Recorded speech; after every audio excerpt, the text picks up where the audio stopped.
Let's talk about clever Matlab. These chapters are maybe the most important in this script, because if you forget everything about that lecture, if you forget everything about numerics, please don't forget clever Matlab.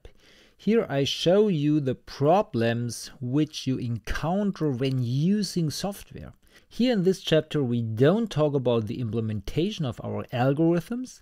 Here in this chapter we talk about the problems which are present because the makers of Matlab, the makers of Python, the makers of whatever have to program somehow, and then this will result in problems, and it's a good idea to know which kind are these problems. So the first thing is, in Matlab there's a command quad, that means integrate, and there will be a second command which is integral. We will talk about later and we will talk about the difference. Okay, if you type quad in Matlab, then you can see the code which is used when calling that function. If you do that in Octave, you don't see any code, it's a built-in function, but in Matlab you see the code. And if you do that, then there are a lot of lines which deal with if the user gave that input and this is wrong, then which error text should we display, and that's taking a lot of space. But if you're patient, you will find the code, and if you do so, then you see they will do Simpson, and then they will do a Romberg step. And that's the same as doing trapezoidal and then doing 2 stages. And so the result will be applying Newton codes with degree 4. Most likely this implementation with a Romberg step is a little more efficient, time efficient, and so this strategy is used. And then also you see adaptation, and that's the implementation of quad in Matlab. And in Octave, not completely the same logic is applied. So let's talk about Matlab. And now we want to fool. And how can we fool? Let's use the following function. This function is constant 0. But on some small interval, it's not constant 0. But here we have a small mountain, a sine function. And then we get this here in this interval, this is sine, and a part of this interval, it's the constant 0 function. And here you see a very long interval and it's constant 0, but somewhere in between there is a small section and there it's not constant 0. And now we want to try if Matlab is able to detect this special area or if it is not. Okay, and now let's call Matlab, let's integrate from 0 to 30, and at 10% of that interval there will happen something, there we have the sine, and apart from that we have constant 0. And then after that, then we integrate from 0 to 60, and then let's see what happens. And the answer is, for the first integral, this one, we get the correct answer, which is 2. But here, in this case, we get the wrong answer. And so here for this integration interval, this mountain is not found, and Matlab returns the value which would be the correct value if it was the constant 0 function. But in this case, with this one single mountain, it's no more the correct answer. And so that's very interesting, and so we can fool Matlab. And so if we observe this behavior of Matlab, we, being a numeric guy, we can think about how can we find a remedy. And unfortunately, there is no clever idea, there is no chance to be 100% sure that we don't overlook something. The truth is that we have to decide. Either we evaluate in standard at a lot of positions and then we do integration, and so the chances that we don't see the mountain is small, or we can say, okay, we want to be fast and we don't evaluate too much, but then the chances are much higher that we don't find that mountain. And that's really a bad situation.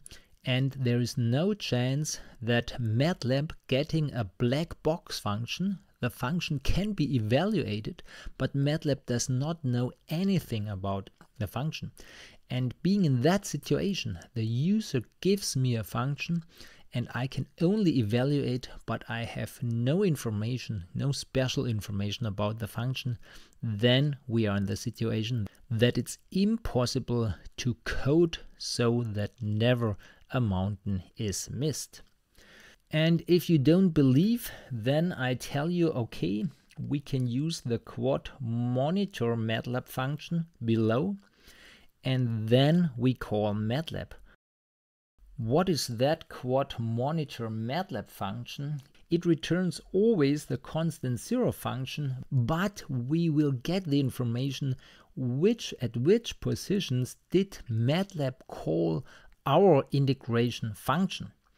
And then after knowing these positions, we can fool Matlab, because in the end we will get some points. Let's say Matlab evaluates at these values.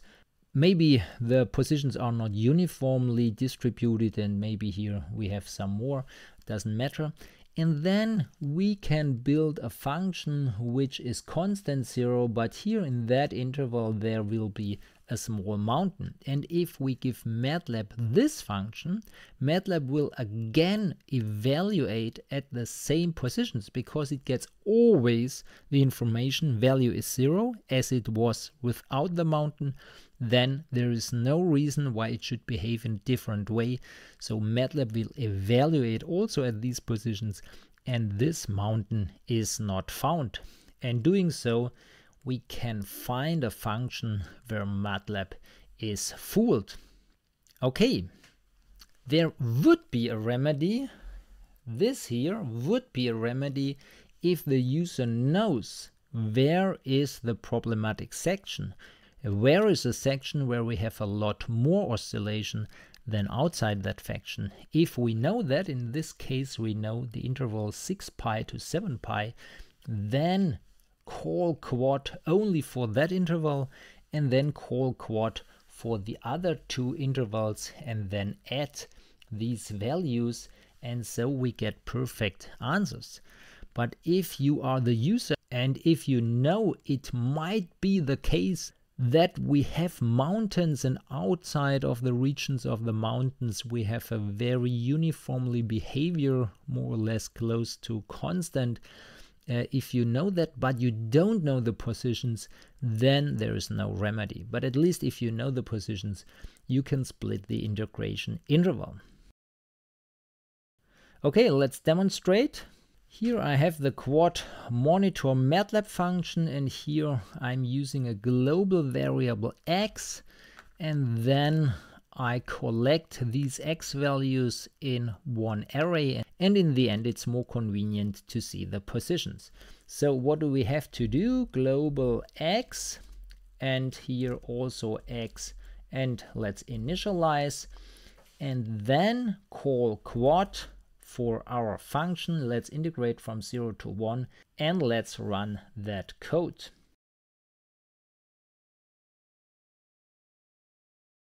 Let's reinitialize, and then let's run.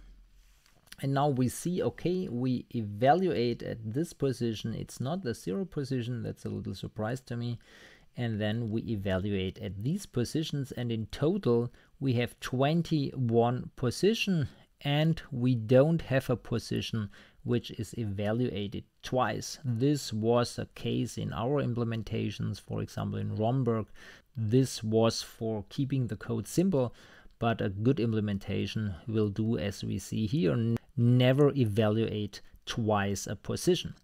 Okay, so now we have these 21 positions, and now if we have a mountain between 0.51 and 0.56, and then this mountain will not be found by Octave, and in this case the 0 value for the integral will be returned, and that will be wrong. Okay, then there's a second command. Let's check what happens here. First, let's reinitialize x, and then instead of using quad, there is integral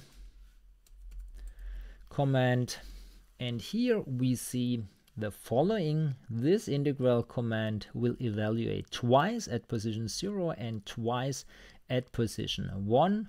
Apart from 0 and 1, there is no position which is evaluated twice. I wonder about that behavior. I think that is a bug. I think if the makers of Octave see that video, they will fix that bug and try to avoid the double evaluation. But that's not so important.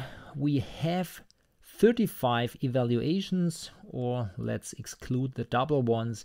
Then we have 33 evaluations here, so it behaves a little different way. And doing the same in Matlab, you will see the integral command there, the function will be evaluated at 130 positions, and the quad command there we evaluate only at 13 positions. Okay, so now we understood. I hope you understood this problematic situation. I hope you understood there is absolutely no remedy.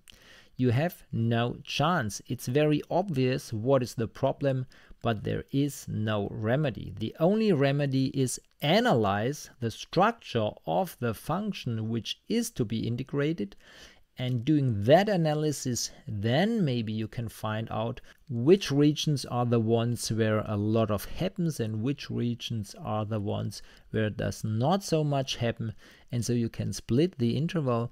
But that's more or less impossible to analyze the function. Maybe the function values are coming from a simulation, and then it's absolutely not possible to analyze anything. You can only evaluate, and so you are in that situation.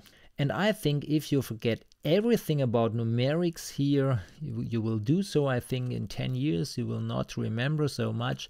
Please don't forget that, because here you get a clear understanding which maybe will be of use in your situation. Okay, this was our video about integration and how you can fool Matlab.